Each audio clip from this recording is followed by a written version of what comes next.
Assalamualaikum warahmatullahi wabarakatuh.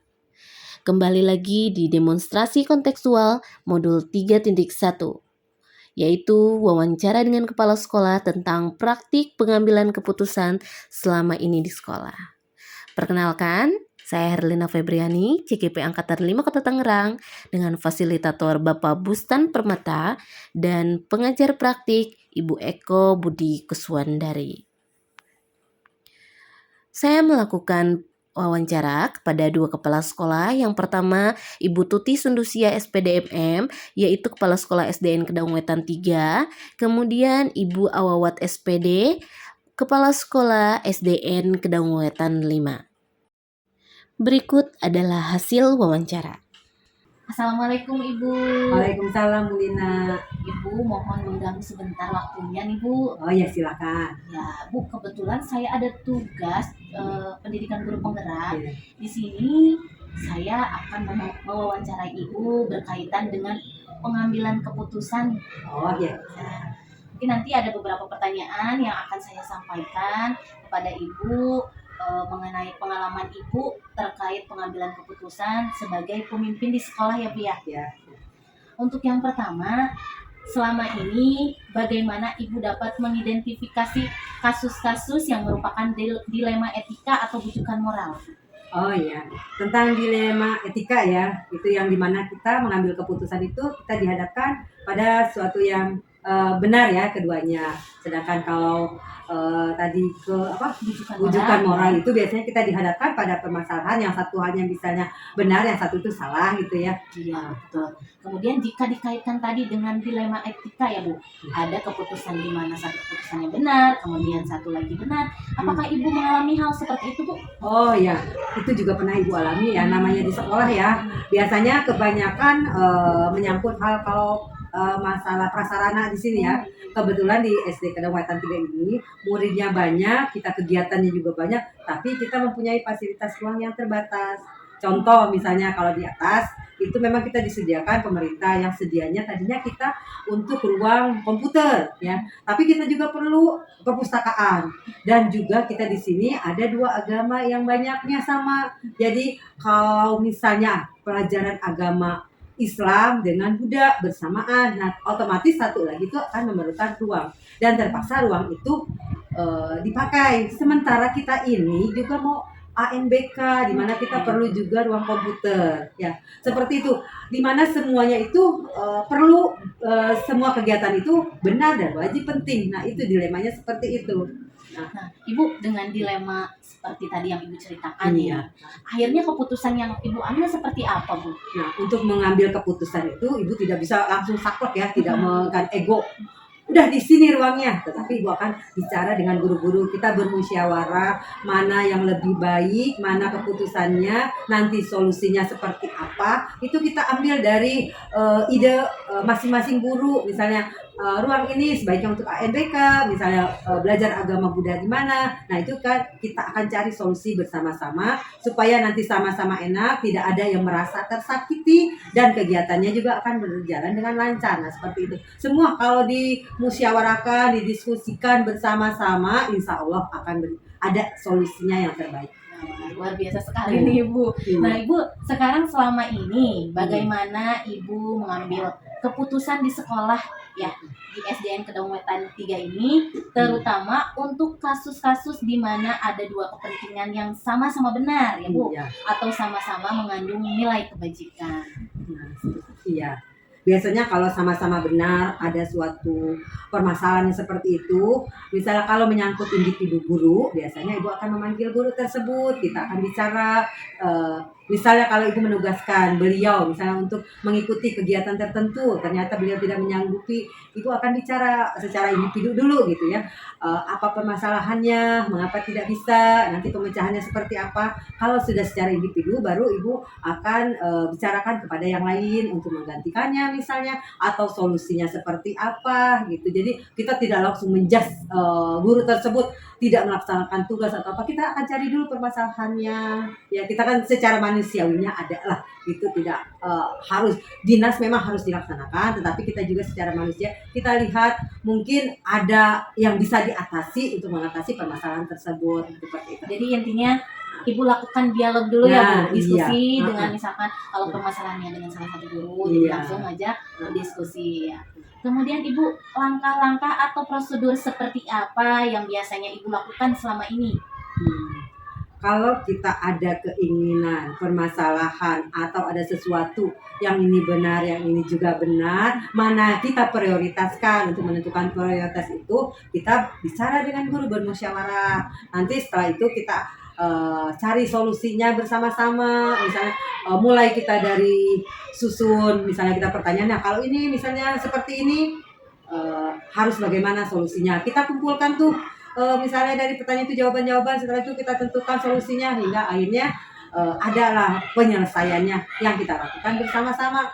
Pokoknya kalau dari berbagai orang muncul ide dari berbagai orang itu, insya Allah yang kita tadinya tidak ada terbenak di pikiran kita, ada mungkin di pikiran orang lain gitu, seperti itu. Jadi tadi langkah-langkahnya Ibu pasti memprioritaskan ya Iya. hasil apa yang lebih penting di sini. Nah. Kemudian Ibu lebih mengutamakan hasil pemikiran bersama. Iya. Yang tentunya ke depannya Ibu tidak mau dengan keputusan yang Nah. Ibu ambil itu merugikan orang lain ya Bu, seperti seperti itu. Nah sekarang Bu, hal-hal apa saja yang selama ini Ibu anggap efektif Bu dalam pengambilan keputusan pada kasus-kasus dilema etika? Kalau yang paling efektif ya seperti yang sudah Ibu jalankan ya, setiap ada permasalahan, setelah Ibu pelajari kasus itu dulu, identifikasi, setelah itu untuk penyelesaian, mencari solusi, Ibu biasanya mengumpulkan dari ide-ide yang ada, dari guru-guru yang ada, hingga akhirnya kita mempunyai kesepakatan penyelesaian itu. Ya. Jadi menurut Ibu bisa dikatakan efektif ketika keputusan itu memang disetujui. Nah, disetujui dan benar gitu. Iya, dan benar dan disetujui oleh seluruh warga sekolah ya Bu. Mudah-mudahan kan dengan keputusan yang sudah disetujui oleh seluruh warga sekolah, mungkin realisasinya ke depannya lebih didukung ya Bu ya. Dan ada tanggung jawab intinya. Iya. Kemudian Bu, hal-hal apa saja yang selama ini merupakan tantangan Bu, tantangan dalam pengambilan keputusan pada kasus-kasus dilema etika? Ya, dalam tantangan ini intinya semua orang yang ada di sini juga karakteristiknya tidak sama, pemikirannya tidak sama. Tantangannya itu ya kalau misalnya ada yang tidak mau mengeluarkan pendapat atau masa bodoh. Nah, di situ tantangannya untuk kita membujuk, memberi jalan, memotivasi agar mereka bisa mengeluarkan pendapatnya, agar sama-sama dia juga punya tanggung jawab, punya ide, agar mungkin dia punya ide tapi dia tidak mau mengeluarkan atau sungkan ya.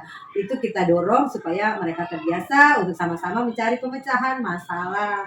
Jadi lebih menggali potensi ya Bu. Misalkan potensi guru-guru supaya bagaimana nih membuat keputusan yang tepat sehingga bisa memajukan sekolah ini ya Bu. Iya, sama-sama. Kebersamaan itu insya Allah sih akan menjadi ringan setiap masalah yang ada. Kemudian Bu, apakah Ibu memiliki sebuah katakanlah atau jadwal tertentu dalam sebuah penyelesaian kasus dilema etika? Kemudian apa Ibu langsung menyelesaikan itu di tempat atau memiliki sebuah jadwal untuk menyelesaikannya? Bentuk atau prosedurnya seperti apa yang Ibu jalankan? Nah, ini kalau seperti itu perlu jadwal atau tidaknya memang tergantung permasalahannya ya. Kalau memang harus secepatnya, ada yang spontanitas, tapi juga tetap tidak harus dari Ibu sendiri ya spontan. Ibu perlu jawaban sekarang, keputusan ini harus hari ini. Tapi kalau itu permasalahan itu bisa dipecahkan, ada tenggang waktu, ya sudah kalau gitu besok kita rapat, ada jadwal. Nanti hari Kamis kita kerjakan dan seterusnya gitu. Nanti hari ini harus sudah clear, sudah ada keputusan apa yang kita ambil. Jadi kita lihat lagi dari permasalahannya tersebut ya. Jadi tidak harus pakai jadwal. Kalau misalnya kita harus keputusannya harus hari ini. Jadi kalau kita buat jadwal, nah nanti kita juga akan salah gitu dalam menentukan pendapat. Jadi kalau memang harus cepat ya kita bisa keputusan harus hari ini, tapi juga bisa kita bersama-sama. Apakah kita harus ada rapat dadakan ataukah sekarang sudah zaman itu ya IT ya kita. Kalau misalnya terpaksa harus nanti ada beberapa waktu, sedangkan kita harus cepat. ada kegiatan yang kita bisa dengan Zoom, diskusi itu kita fleksibel yang mana yang lebih yang bisa kita lakukan. Jadi lebih dilihat dari permasalahannya Nah, seperti apa. iya. Kemudian Bu, adakah seseorang Bu atau faktor-faktor apa yang selama ini mempermudah atau membantu Ibu dalam pengambilan keputusan dalam kasus-kasus dilema etika? Dilema etika iya, dalam sebenarnya banyak sekali yang membantu ya Ibu. Sekuat apapun kalau tidak ada dukungan dan bantuan dari teman sejawat itu tidak akan bisa ya. Kita perlu dukungan, partisipasi dalam melakukan sesuatu itu. Ide-ide kita itu kalau tidak didukung tidak akan terlaksana. Iya, jadi kita perlu guru-guru yang benar-benar sungguh-sungguh dalam bekerja, meningkatkan kinerjanya. Itulah guru-guru yang biasanya bisa membantu dari pengalaman mereka, itu yang bisa membantu tugas-tugas saya dalam penyelesaian masalah gitu ya. Banyak sekali lah seperti itu. Jadinya tanpa dukungan seorang pimpinan, tanpa dukungan bawahannya itu tidak akan terlaksana. Program-program yang kita luncurkan kalau mereka tidak mendukung, tidak mau, mereka tidak akan berhasil semua itu. Kemudian Bu, dari hal yang telah Ibu sampaikan tadi, pembelajaran apa yang dapat Ibu petik dari pengalaman Ibu dalam pengambilan keputusan yang termasuk ke dalam dilema etika? Dari pelajaran ini di dalam dilema etika itu walaupun semuanya benar, kita jangan merasa keputusan kita lah yang paling baik. Hendaknya semua permasalahan itu kita pelajari baik-baik, semuanya mempelajari, menyikapi dan masalah keputusan kemudian kita diskusikan dan dimusyawarahkan secara bersama-sama agar keputusan yang kita ambil, penyelesaian yang kita ambil itu benar-benar tepat gitu ya.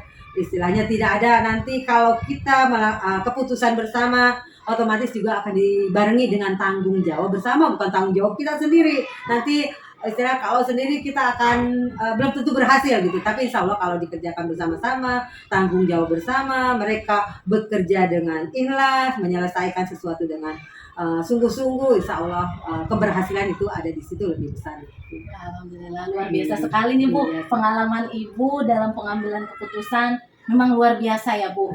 Tentunya sebagai pemimpin Ibu lebih melihat dulu pengaruh atau keikutsertaan dari rekan guru yang ada di sekolah ini ya Bu ya. Yang mudah-mudahan kedepannya dalam Ibu menghadapi setiap kasus-kasus dilema etika, Ibu bisa mengambil keputusan yang tepat ya Bu untuk semuanya. Dan saya juga ucapkan terima kasih atas waktunya yang Ibu berikan kepada saya, sehingga wawancara hari ini berjalan dengan lancar. Amin, alhamdulillah. Semangat menggerakkan. Iya Bu, terima kasih ya Ibu. Ya sama-sama. Ya, Bu Lina. assalamualaikum. Ya, sukses selalu buat Bu Lina. Ya, assalamualaikum Ibu. Waalaikumsalam warahmatullahi wabarakatuh. Bu, mohon mengganggu sebentar Ibu. Kebetulan saya ada tugas pendidikan guru honorer. Kali ini saya memiliki tugas untuk mewawancara kepala sekolah terkait pengambilan keputusan yang biasanya kepala sekolah ambil sebagai pemimpin di sekolah. Silakan. Baik Ibu, lanjut ke pertanyaan saja ya Bu ya. Selama ini bagaimana Ibu dapat mengidentifikasi kasus-kasus yang merupakan dilema etika atau bujukan moral? Ibu coba jawab ya. Terlebih dahulu kita mengidentifikasi masalahnya, kemudian kita saring masalahnya yang berhubungan dengan etika, sopan santun, dan norma sosial. Kemudian kita juga mengidentifikasi siapa saja yang terlibat di masalah tersebut. Setelah itu kita juga harus mengumpulkan data-data yang relevan dengan masalah tersebut. Kemudian Bu, selama ini bagaimana Ibu menjalankan pengambilan keputusan di sekolah Bu? Terutama untuk kasus-kasus di mana kedua kepentingan yang sama-sama benar Bu atau sama-sama mengandung nilai kebajikan. Untuk masalah ini Yang pertama memang hal ini kita harus mengenali dulu bahwa ada nilai-nilai yang saling bertentangan dalam situasi ini. Kemudian tidak jauh beda seperti tadi, kita juga harus menentukan siapa saja yang terlibat dalam situasi ini dan harus mengumpulkan juga fakta-fakta yang relevan dengan situasi ini. Itu saja. Nanti tadi dikaitkan dengan nilai yang saling bertentangan ya Bu ya. Nah, kemudian Bu, apa saja langkah-langkah atau prosedur yang biasanya Ibu lakukan selama ini? Ya, misalkan kita kalau masih berhubungan dengan 1, 2, 3 sebenarnya ininya. Jadi nomor 1 memang tetap kita harus mengenali bahwa di sini ada nilai-nilai yang saling bertentangan juga. Kemudian kita juga masih tetap menentukan siapa pihak yang terlibat dan kita juga harus tetap mendata fakta-fakta yang relevan dengan situasi yang kita hadapi seperti ini. Kemudian Bu, hal-hal apa saja yang selama ini Ibu anggap efektif dalam pengambilan keputusan pada setiap kasus-kasus dilema etika? Ya, untuk masalah tersebut, hal pertama yang kita harus lakukan adalah selalu berbuat baik demi orang banyak, atau yang kita kenal dengan berpikir berbasis pada hasil akhir, atau dengan ends-based thinking. Kemudian kita juga harus tetap menjunjung tinggi nilai-nilai pada prinsip dalam diri, atau yang sering kita sebut dengan berpikir berbasis peraturan atau rules-based thinking. Kemudian kita juga melakukan apa yang kita harapkan orang lain untuk yang kita lakukan pada diri kita, atau kita kenal dengan berpikir berbasis rasa peduli atau cares-based thinking. Mungkin itu. Tadi jika mendengarkan pemaparan dari Ibu, tentunya keputusan efektif itu berdasarkan kepentingan bersama. Jadi Ibu lebih mengutamakan yang menjadi keputusan itu demi kebaikan orang banyak ya Bu ya. Kemudian Bu, apa ada hal-hal yang menjadi tantangan dalam pengambilan keputusan atas kasus-kasus dilema etika yang Ibu alami? Ya, di sini terdapat situasi yang merupakan pertentangan antara cinta dan kasih sayang, kebenaran, keadilan, toleransi, kesetiakawanan, tanggung jawab, dan aktualisasi dalam hidup.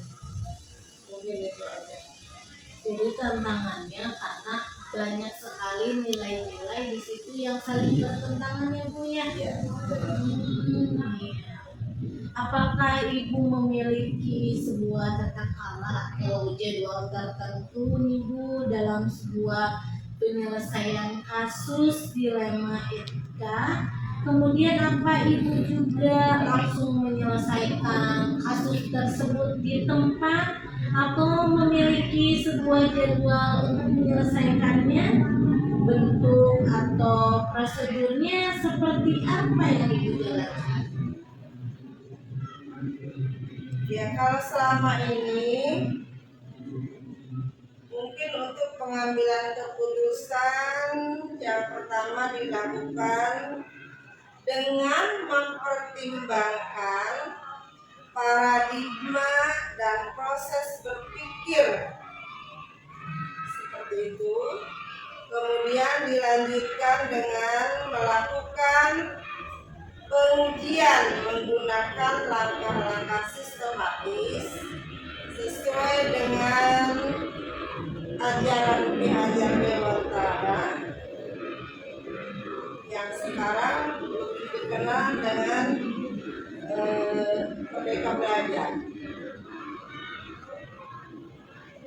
di mana seluruh siswa diberi kesempatan untuk belajar sesuai dengan bakat, minat, dan kemampuan masing-masing.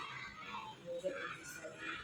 Jadi dari penyelesaiannya sendiri mungkin itu disesuaikan dengan kasusnya seperti apa ya Bu? Atau misalkan bisa langsung ditangani saat itu juga, atau mungkin memerlukan waktu ya Bu ya untuk pengambilan keputusan. yang paling tepat. Kemudian Ibu, apa ada seseorang atau faktor-faktor yang selama ini mempermudah dan membantu Ibu dalam pengambilan keputusan dalam kasus-kasus dilema etika?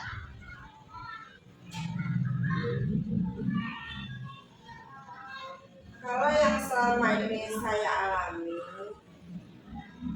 misalnya ada kasus yang memang saya mampu atasi sendiri, diatasi sendiri.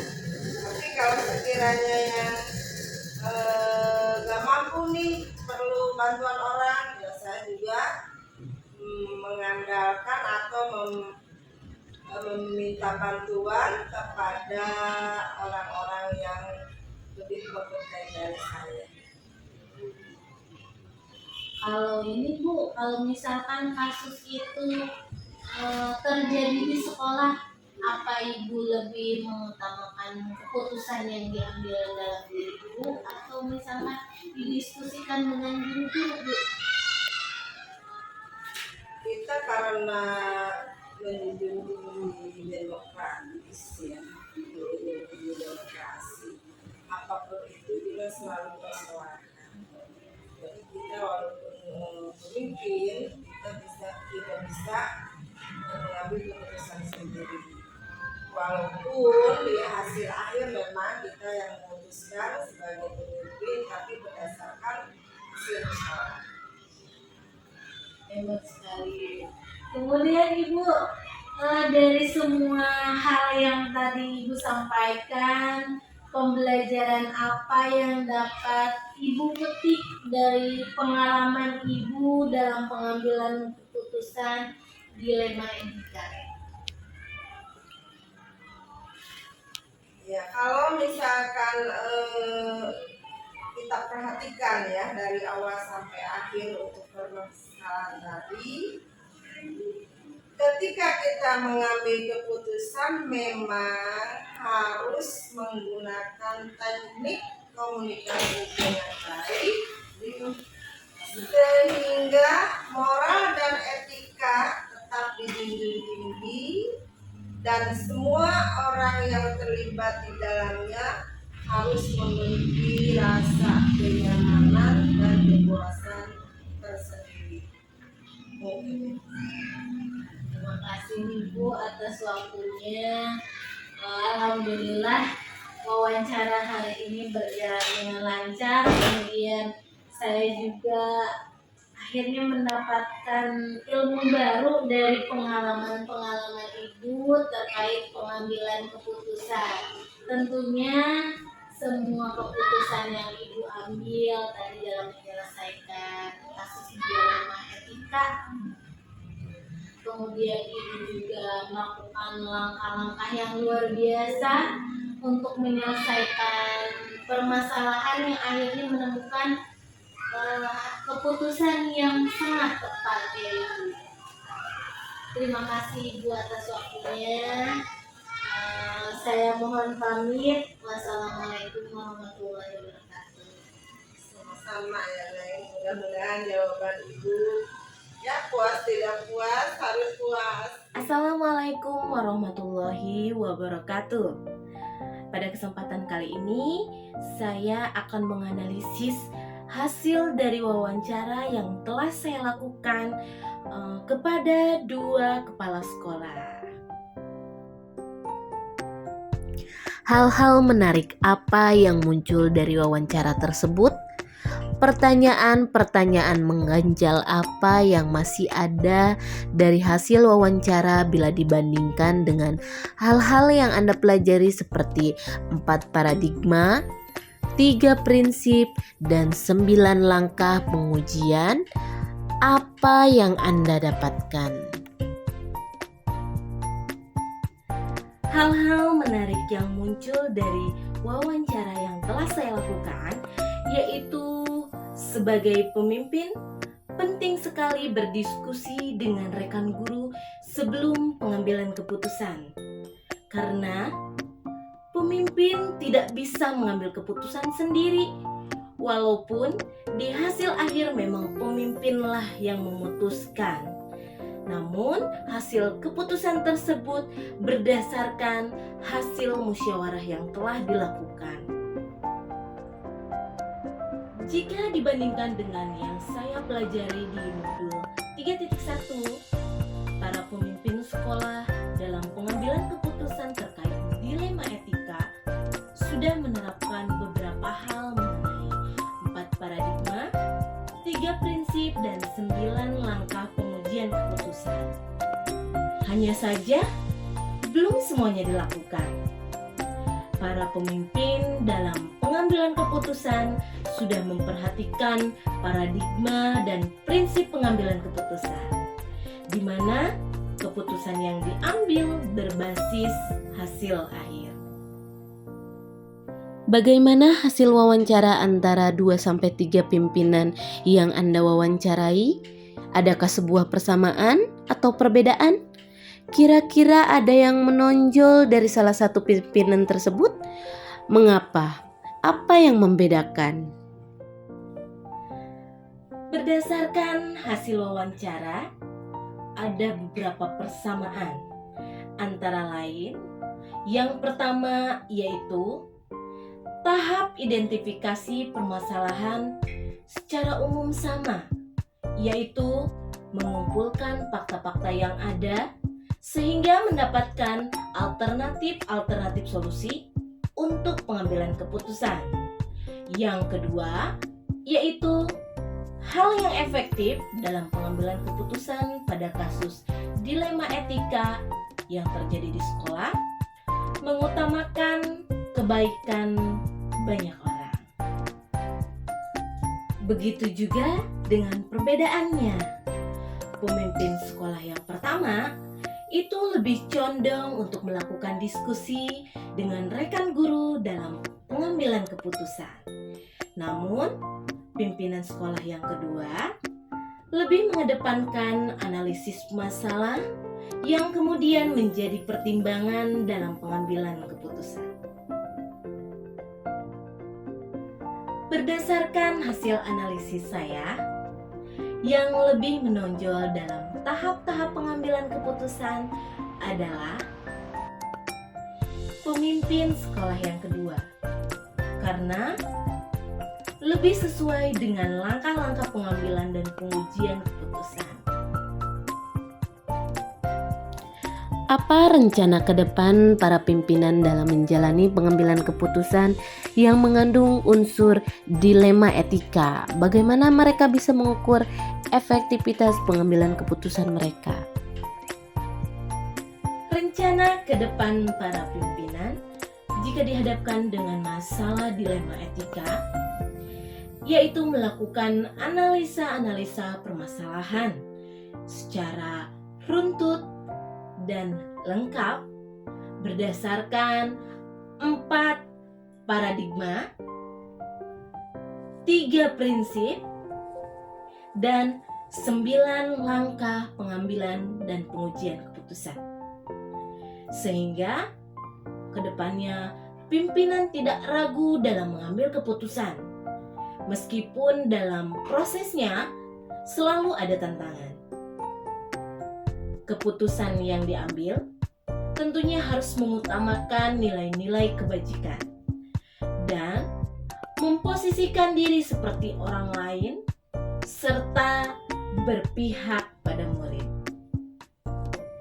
Para pemimpin dapat mengukur efektivitas pengambilan keputusan dengan melakukan uji benar salah, kemudian melakukan refleksi dan evaluasi ketercapaiannya keputusan yang telah diambil berdasarkan apa yang sudah berjalan dan masukan dari beberapa pihak terkait dalam menjalankan keputusan tersebut. Bagaimana Anda sendiri akan menerapkan pengambilan keputusan dilema etika pada lingkungan Anda, pada murid-murid Anda, dan pada kolega guru-guru Anda yang lain? Kapan Anda akan menerapkannya?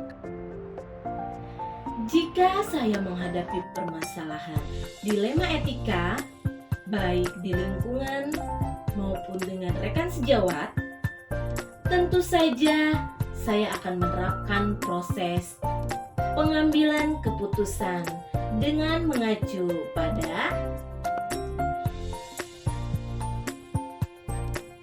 4 paradigma,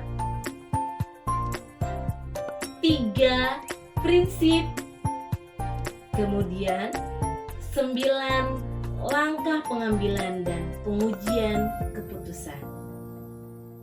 9 langkah tersebut mulai dari mengenali nilai-nilai yang bertentangan, kemudian menentukan siapa yang terlibat, mengumpulkan fakta-fakta yang relevan,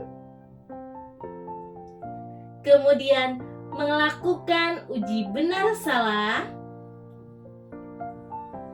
menguji paradigma benar lawan benar, melakukan prinsip penyelesaian dilema atau resolusi,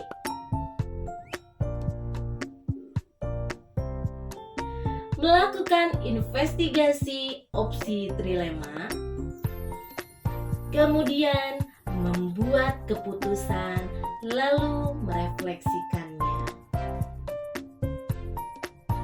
Secara teknis, kejelasan suara atau tulisan di video atau blog naratif Anda, format apa yang akan digunakan? Sudahkah Anda menguji atau membacanya dan melihat hasilnya? Atau membayangkan bila orang lain membaca tulisan Anda? Saya akan menggunakan format video berupa presentasi dan refleksi serta rekaman wawancara dengan suara dan tulisan yang jelas untuk melaporkan tugas demonstrasi kontekstual modul 3.1 terkait laporan hasil wawancara terhadap kepala sekolah. Durasi waktu atau panjang tulisan, apakah sudah diuji untuk maksimal dan minimal waktu berbicara? Atau apakah sudah ditinjau isi dan panjang tulisan Anda? Dan kepadatan atau intisari materi yang Anda ingin sampaikan? Durasi waktu wawancara untuk setiap sesi, yaitu setiap kepala sekolah, yaitu kurang lebih 10-12 menit untuk menggali informasi terkait dengan panduan pertanyaan yang telah disediakan. Untuk durasi hasil refleksi selama 12 menit setelah hasil wawancara ditampilkan. Itulah analisis hasil wawancara dengan kepala sekolah tentang pengambilan keputusan. Terima kasih. Wassalamualaikum warahmatullahi wabarakatuh.